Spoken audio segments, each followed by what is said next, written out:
Okay, great. Homestage, your sound, our expertise. First, we're going to look at the problems. The promoter needs a credible performer for their event.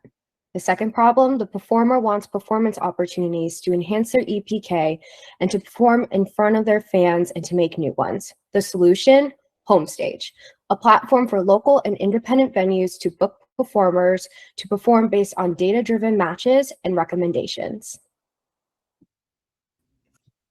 As the starting point for the data for our platform, we decided to focus on a single market, which was New Jersey.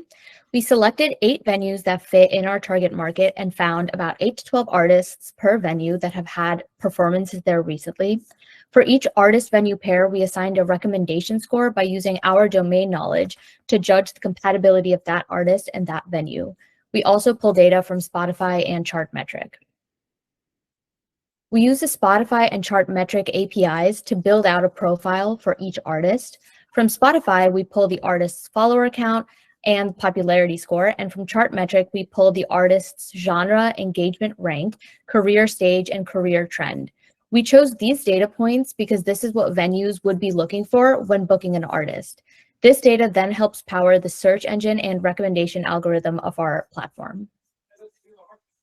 The web application itself was built using React and Flask. The application acts as a booking website where venues and artists can search each other on the platform and set their criteria they are looking for, which would filter out the populated results. The platform would also integrate the recommendation tool mentioned earlier into the search and populate the most recommended artists and venues based on their model. From the populated results, each artist and venue has their own personal page with more information, such as previous events they have hosted or worked on, as well as upcoming events and other basic information about the artist and venues, such as availability and future integrated booking capabilities. We were able to build a working preliminary linear regression model using Python and stats model. We built a linear regression model for each venue in our market and trained the models using the seed data that we talked about earlier. Then we pull the same Spotify and Chartmetric data points for a new artist who is looking for a venue to perform at. We use our models to predict the recommendation score for that artist at each venue, and then show the artist the venues with the top 2 highest scores. On the venues end, the recommendation tool follows a similar process to show them their top artist recommendations. So for feasibility and value of Homestage, so for the market demand, performers and venues have voiced their need for a platform like this. And for the widespread internet access and increasing digitalization in the music industry, this app would be technologically accessible. Now for value, this app would save time and effort for both venues and artists, creating a lot of efficiency, and it would also increase collaboration for venues and performers. For career development, which is one of our main goals, we would be helping performers be able to enhance their EPKs and one-sheets. Now for weaknesses and opportunity of Homestage. So for weaknesses, convincing both local venues and performers to adopt this platform may be a little difficult at first. And for regional variation, the successes of the platform could really vary based on the local music scene size, diversity, and their receptiveness to digital solutions as a whole. But for the opportunities data-wise, we would be able to help venues and performers understand their audience and optimize their performances. And for customization, we would offer flexibility for venues to specify their unique needs in performers to meet diverse requirements. Our business model is built on 3 key revenue streams. Firstly, we charge a service fee of 5% for every transaction for performance processed through our platform. Secondly, artists and venues have the option to pay for featured listings, which grants them higher visibility on our platform. Lastly, we enforce a penalty system for no-show artists, requiring them to pay 10% of the gig fee, which is split between our platform and the venue. Finally, we have our future plans, which are many. There are a lot of ways for us to scale this platform, including improving the recommendation tool for venues and artists, implementing app integration, integrating sponsored in-person events, having sponsored partnerships, creating an API for venues, adding artist availability, adding in reviews for performers and venues, adding an education element, expanding our reach to smaller and larger fan bases and genres, and finally collaborating with local municipalities and tourism groups to support local music economies. Fantastic timing, guys. Very good.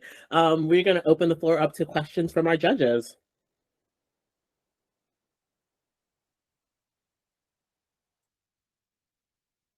Jeremiah, go for it. Hello, congratulations on getting through the weekend, and congratulations on a very, very good presentation. My question goes towards the fans element. So I'm an artist, I'm a new artist. I've got a bunch of fans that I want to bring with me.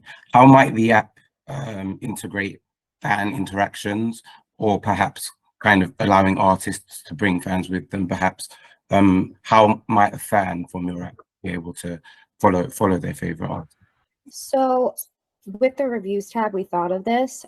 Usually when you perform at a show, you promote it on your digital for socials. So in the review tab forum, we were going to add like, did the artist promote the show in any way? So they would get the information back, yes or no, and then it could be reviewed by a score. And a culmination of like all of the performances they have performed based on that. So it'll help get fans into the venues too, especially if they're an opening act or if they're the main act as well. And I just wanted to add as well that another data point that we were thinking about incorporating in the future was location data for the artist and audience size, like venue size data, which would hopefully help artists choose venues that are located close to their fan base and that would accommodate the size of their fan base that usually attends their events. Thank you, Suzy. Thank you, guys. Next, Charlie, go ahead and ask your question. Congratulations for getting to this point. Really, really great presentation. I've actually pivoted my question, but I'm a new artist, super new, and my numbers on Spotify aren't great. However, I'm in a city where there's a venue that is really good at breaking new artists. Can your tool be tailored to like helping a venue find this new artist and program this new artist who doesn't have great fans, but the venue's known for breaking new artists? That's definitely a really good question and something that we considered throughout the weekend, and kind of an issue that we ran into when artists weren't big enough to have Spotify data. But one thing that I was really interested in exploring for the future was that there are a couple APIs where you can, for example, upload a sound clip and then the API will tag it for you. So if Spotify and Chartmetric doesn't have genre data, you can create a profile on the app, upload some of your songs, and it will automatically tag them for you and generate that data. So that's definitely something we want to incorporate for the future for small and new artists. Fantastic. And we have time for just one more question. So I'll let Nikki go ahead and ask her question. Just congratulations to all you guys as a single comment, but I'd like to sort of talk about finances a little bit. And when we think about real world applications, especially in building technologies such as apps, we're talking about a pricey upfront solution, especially when you're trying to scale and test and be iterative. How would you approach finding funding to build the product?